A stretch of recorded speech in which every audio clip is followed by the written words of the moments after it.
मन की व्यथा, व्यथा माने दुख, अपने मन में जो दुख है वो अपने मन के अंदर ही छुपा कर रखो, किसी के सामने मत बताओ। सुनी अटलेही, अटलेही माने मजाक बनाना। तुम्हारी परेशानी और दुख को सुनकर वो लोग मजाक बनाएंगे, बाट न ले कोई, और तुम्हारे दुख को कम नहीं करेंगे, तुम्हारे लिए कोई हेल्प नहीं करेंगे, लेकिन तुम्हारा मजाक जरूर बना लेंगे। तो इसलिए कभी भी अपनी परेशानियां किसी के साथ शेयर नहीं करनी चाहिए। नेक्स्ट, एक ही साधे सब सदे, सब साधे सब जाए, रहीमन मूले सींच हो, फूले फले अगाड़। अब रहीमदास जी कहते हैं कि एक ही साधे सब सदे, अगर एक भगवान की पूजा करोगे तो सारे भगवान अपने आप खुश हो जाएंगे, और अगर आपने अलग अलग भगवानों की पूजा करी तो सब कंफ्यूज। इसका उन्होंने उदाहरण देकर समझाया है कि जिस तरह से पेड़ की जड़ में पानी डाला जाता है और पेड़ बड़ा होकर फल फूल देता है ना, और डाल रहे जड़ में पानी और पत्तियां भी आ रही है, फूल भी आ रहे हैं, फल भी आ रहे हैं। इसी तरह से एक ईश्वर को पूजा करो, मानो, और उन्हीं से सब कुछ तुम्हारे मन की इच्छाएं पूरी हो जाएंगी।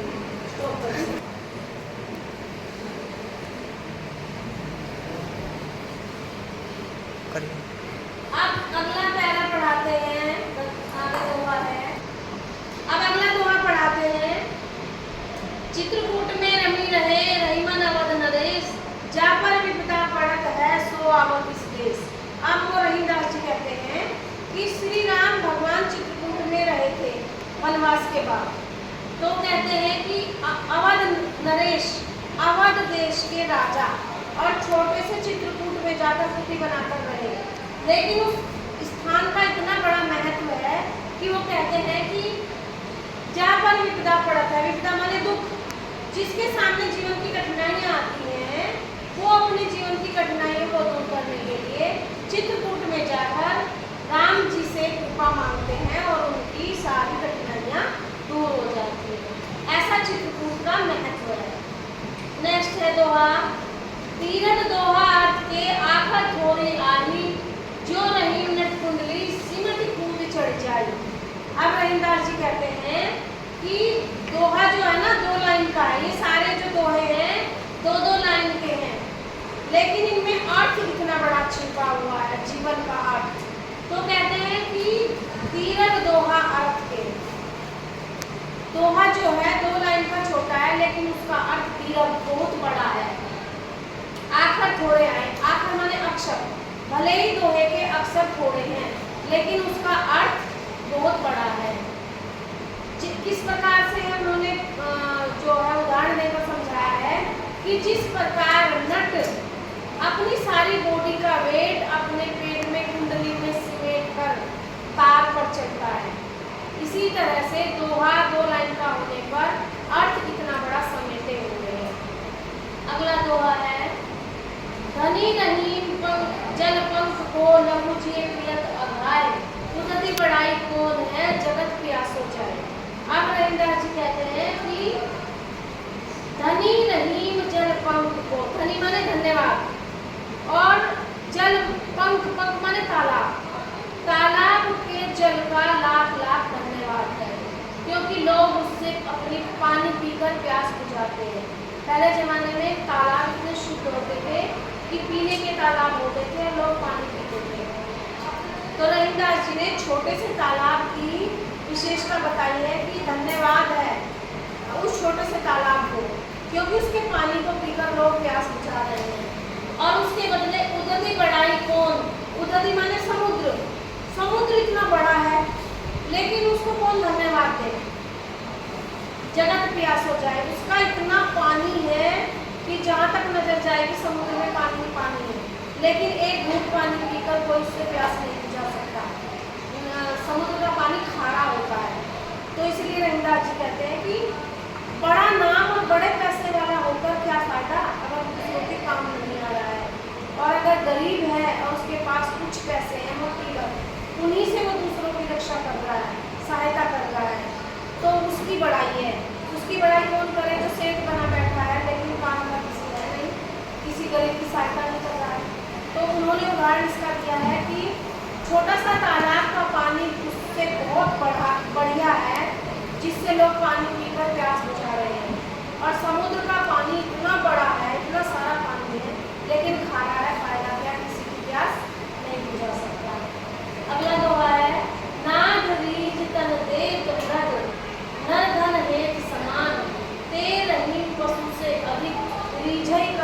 दे।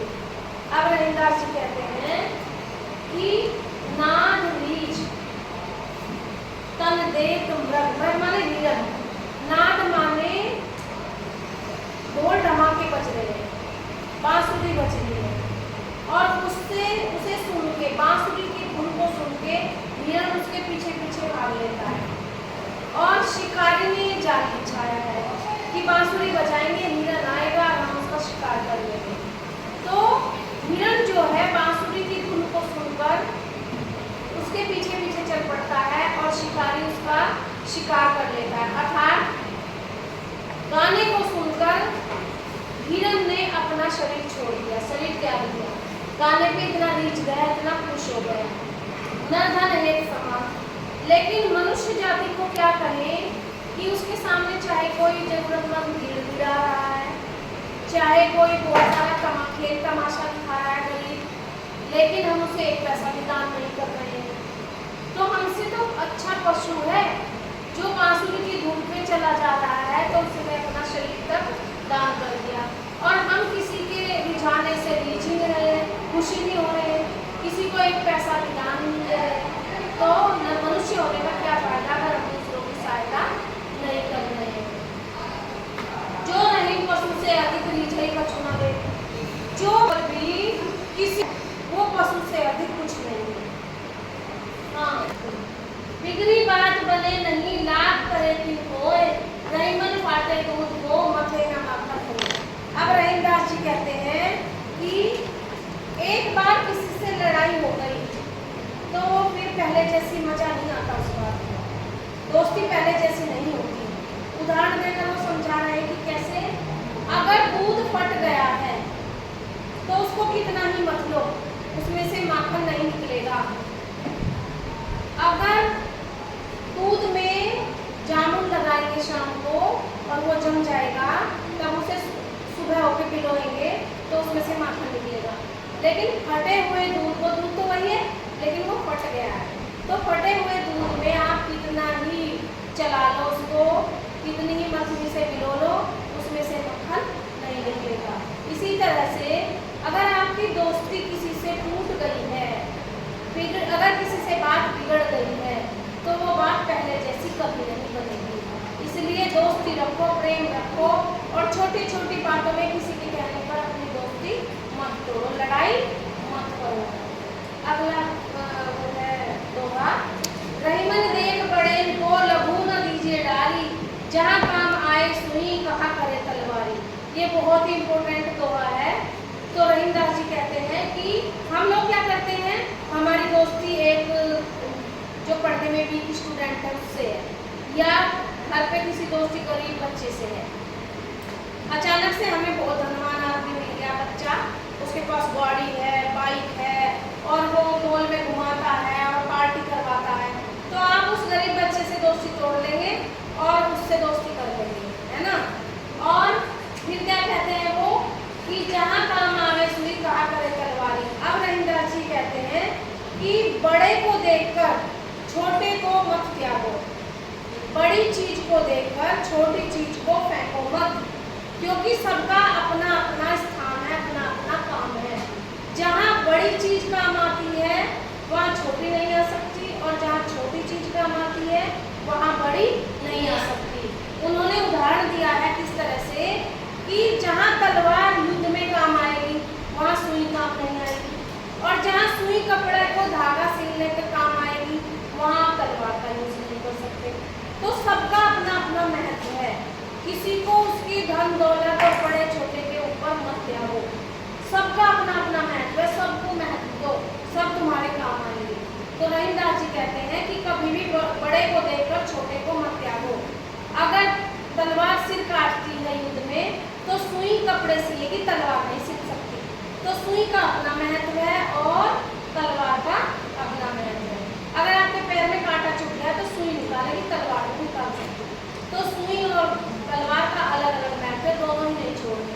इसी तरह से अपने बड़े अमीर लोगों को छोड़कर छोटे लोगों को नहीं छोड़ना। रहीमन निज संपत्ति बिना कोई न विपत्ति सहाय, बिनु पानी जो जलज को नहीं रवि सके बचाए। अब रहीमदास जी कहते हैं कि हमें बहुत सारा पैसा अर्जित करना चाहिए, क्योंकि मुसीबत पड़ने पर हमारे पास जो पैसा है वही काम आएगा, कोई उधार नहीं देगा। तो हमें अपने पैसे को व्यर्थ गंवाना नहीं चाहिए, उसको जोड़ जोड़ के रखना चाहिए, मुसीबत पड़ने पर वो काम आएगा। कैसे? बिन पानी जो जलज को नहीं रख सके बचाए। अगर तालाब में कमल खिला है और उसका पानी सूख गया है, तो सूर्य और पानी और हवा से तो कमल खिलता है, लेकिन अगर उसका पानी सूख गया कमल का, तो सूर्य उसको बचा नहीं पाएगा, वो मुरझा जाएगा। तो कमल को जिस तरह से पानी की जरूरत है खिलने के लिए, इसी तरह आपको साधनों की जरूरत है अपने जीवन को आसान बनाने के लिए, और धन दौलत की जरूरत है विपत्ति में काम आने के लिए। तो उसको सहेज कर रखना चाहिए, बुरे समय में काम आएगी, कोई किसी की सहायता नहीं करता। रही मन पानी राखिए बिन पानी सब सून, पानी गए ना उबरे मोती मानुष चून। अब रहीमदास जी कहते हैं कि पानी, पानी का अर्थ है इज्जत और गर्व, अपना सम्मान, और वो कहाँ कहाँ पानी काम आता है?